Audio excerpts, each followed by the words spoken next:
long walk to you. Well, Mr. It's President. about 3 times the walk we used to take, right? I hope you like it. So we had a very good day, very good 2 days, and a lot of things were determined. And what was really determined is the country's doing very well. We've made a lot of good trade deals with Turkey, and they've been a very good partner. He's been great, by the way. President Erdogan's been great, and I hope you had a good time. Any questions? Mr. President, what was the security concern that caused us to Which? change planes? What was the security concern that caused us to change planes?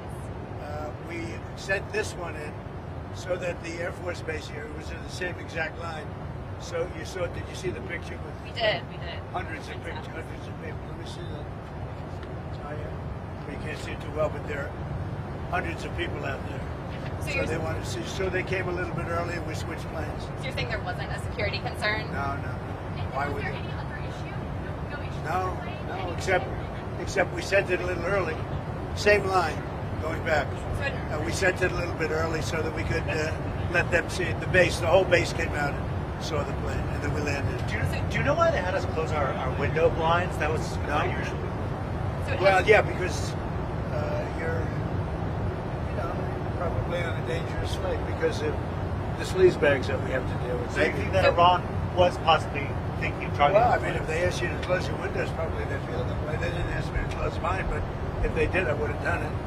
These are sick people, so I could see something like that. I didn't know they did that, but I could see something like that. Were you aware of any credible threat by Iran against Air Force Well, I have One? a threat all the time.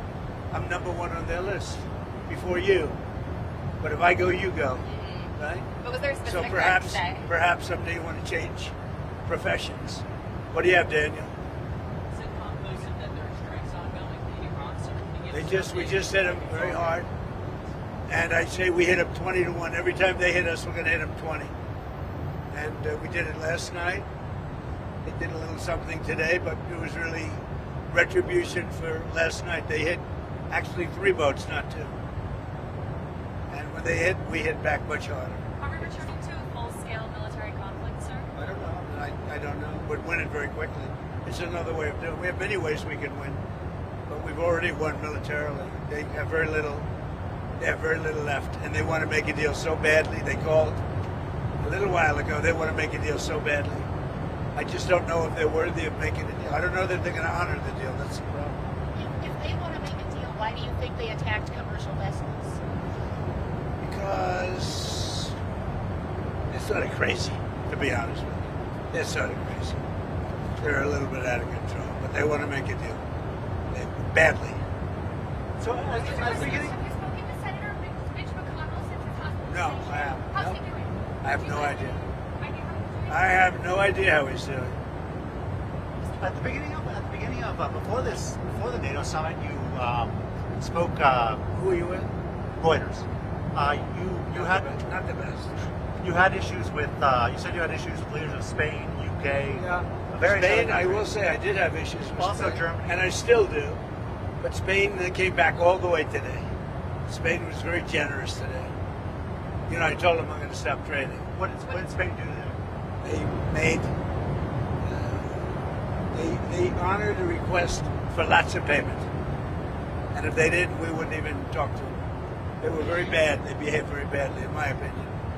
But there was great unity in that room today, the NATO room. It was pretty amazing, actually. There was something very good about it. I actually wish the press was able to stay. Now, they may have been different if the press was there, but there was tremendous unity and togetherness. It was quite nice. Sir, are you going to pull more U.S. troops out of Europe? And if so, how many and where specifically? I haven't made that final determination. A lot's going to depend on Greenland, and a lot. I mean, we're going to make a very good deal on Greenland, and if we don't, maybe I will. And a lot's dependent on Iran. I mean, they want to help now. It's a little late to the thing because essentially there's not that much fighting to be done. But some will depend on Iran. When they had a chance, an opportunity to help, they chose not to. So, but we're sort of forgetting about that. And now they want to help. They all want to go in. They want to help on Iran so badly, but we don't really need help. It's little things, but we don't really need help. Did President al-Shara make any commitments to you on helping with Hezbollah in Lebanon? Yeah, he did. What did- He's done a great job. He's unified Syria, the president. Well, I'm not going to say what he said, but yeah, he did. He was great today. He was great, and President Zelensky was great too. We had a lot of good meetings today. Sir, you suggested that the only reason you came to this summit was because it was held in Turkey. Was this your last NATO summit? No, I think they came a long way today. They made some concessions, and I think NATO came a long way today. And one of the things, we shouldn't be paying for the kind of money we paid for. No president. I did in my first term, but Biden immediately gave it back. No president should be having to pay the kind of money we pay. And again, we're really there for protecting them, not for protecting us. It was ultimately protected against protection against the Soviet Union, now Russia, but it was against the Soviet Union. And honestly, we're very far away. We have an ocean separating us. We'll see. The meeting today settled a lot of things. It was a very, very good meeting. And people understand that the United States we've been treated very unfairly. And then on top of that, they weren't there for a really de-nuking, because it's really not a war so much, it's a de-nuking of Iran, denuclearization of Iran. So this is all about taking nuclear weapons, not allowing Iran to have nuclear weapons, and everybody should like that, even you. You have a question? Yeah, the housing bill becomes law on Friday night if you don't sign it. What do you plan to do? About what? The The housing housing bill? bill? That's a very good question. See, I'm a big fan of many bills, but I'm a much bigger fan of the most important bill. It's called the Save America Act. It's voter ID, it's proof of citizenship, and it's no mail-in ballots. Other than it would be very, easy on this, frankly. But military, illness, disability, vacations, you can't get there. You're away, business. But other than that, you should go and vote. And if you don't, people cheat. You look at California. Look at what happened to this Spencer Pratt thing. I mean, with the votes, hundreds of thousands, probably millions of votes gone. Well, he didn't make the runoff.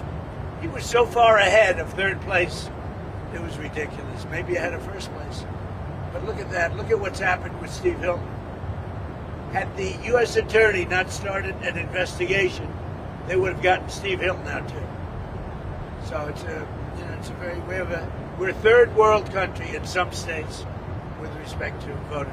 Friday is the deadline for the housing. Friday is the deadline after which the housing bill will become law without your signature. Will you I'll let make a decision. Not that I dislike it. I dislike the fact that people aren't voting for voter ID with a picture. How can you not vote for voter ID? And by the way, the public wants it 94%. Voter ID, proof of citizenship, no mail-in ballots, other than with the exceptions. On Venezuela, did you tell Machado not to go back to Venezuela the other week? And what's your relationship? You mean, did I tell him a long time ago? Well, no, Maria Corina Machado, the opposition figure. Did you tell her not to go back? Oh, no, not at all. No, she's terrific. She's a wonderful person. Did she go back, I guess, right? She didn't, and it was reported that She did or didn't? She did not. It was reported. I did not tell her to not go back. I think she's a good person. She gave me the Nobel Prize, right? So how can I dislike her? She won the Nobel Prize. She said, the only one that should win it is Trump. I didn't know her at all. So she said Trump settled 8 wars, which is true. They were talking about it today. Azerbaijan. I mean, think of the wars they settled. 8. Wars that were going on for 30. Even if you look in the Congo versus Rwanda. I settled it. After 14 years and about 15 million people had their heads chopped off. I settled that one. I settled 8 wars. And when she won the Nobel Prize for Peace, she said, I can't believe I won it. The only one that should win it is Trump. Actually, they probably will do the wrong thing. It's very sad with Norway. But I would say I should have won that award more than anybody that ever received the Nobel Peace Prize. Because nobody settled wars. I settled 8 of them because of a certain type of personality. I was able to settle. Think of it, India and Pakistan. You know, because you covered it, that war was raging. They were a week into it, 11 planes were shot down, and that war was going to go nuclear. The Prime Minister of Pakistan said President Trump saved from 30 to 50 million lives. Well, guess what? We could have been a lot more than that. Do you think President, Democrats sir, should be able to pick a A replacement? story for- that hasn't gotten a lot of attention. Starting on July 1st, Medicare is now covering GLP-1 drugs for weight loss only. It's the first time it's ever happened. It happened under your leadership. Yeah. How big of a deal is that for people? Well, we, because of favored nations, the drug prices have come down tremendously. And also, if you look at Trump RX, it's been unbelievable, the price cuts. But take a look at what we've done in terms of favored nations. We paid the highest drug price in the entire world, and now we pay the lowest drug price in the entire world. And that means 4, 5, 600% difference. Think of it. The press doesn't want to write about it. And to get that, I had to get the drug companies to do it, and they were good. But they were good because they knew that I couldn't get the countries to do it. You had to get both. And I called the countries. I said, if you don't do it, I'm going to put a very big tariff on you that's more money. And every country agreed to it. So we went from the highest drug prices in the world, like in New York, a pill would cost $130, and in London it costs $10. So now it costs $20 and $20 because the world is a bigger place, so it's not really split 50-50. So we got it down, and it's a great question because that should have a huge impact on healthcare because prescription drugs is a big price, but prescription drugs have come down 400 to 500 to 600% under Trump. And that alone should win us the midterms. And the Democrats will terminate it and try and blame somebody else like us, as I call them, the Democrats. Do you Democrat, you know what a Democrat? Speaking of Democrats, do you think that the Democrats should be able to pick a replacement for Graham Plattner? He's had all these new allegations that have come out. Now Democrats are talking about picking a replacement for him. Should they be able to do that? They're picking what? A replacement for Graham Plattner if he steps out of the race. So he won the primary. And now there's these new allegations. It's very hard for them to do. And it's really a question of whether or not you believe the woman. A lot of people say big falsehoods. It's he's in a bind. He's in a bind. But should they be able to do it? Well, I guess he's going to lose. I would imagine he's going to lose. It's very interesting when a Republican woman came out with the same charge, nobody believed her. When this woman came out, everybody believed her, right, Doug? Did you get any pictures of it, Doug? You don't want them. They wouldn't sell, Doug. So, any other questions? Mr. President, Yes, sir, Mr. President. a new Federal Reserve working paper came out, and it suggested that the illegal migration surge under Joe Biden caused housing costs to spike 30%. What is the lesson to be learned in Well, that? what's happening is housing costs are going down because, and rental costs are going down because we're getting so many illegals out of the country. But Joe Biden raised the cost of housing by 40 and 50%. The cost of rental, because they were housing illegal aliens in all of those empty units, and now they're coming down because we're removing people that are here illegally, criminals from the Congo, from Venezuela.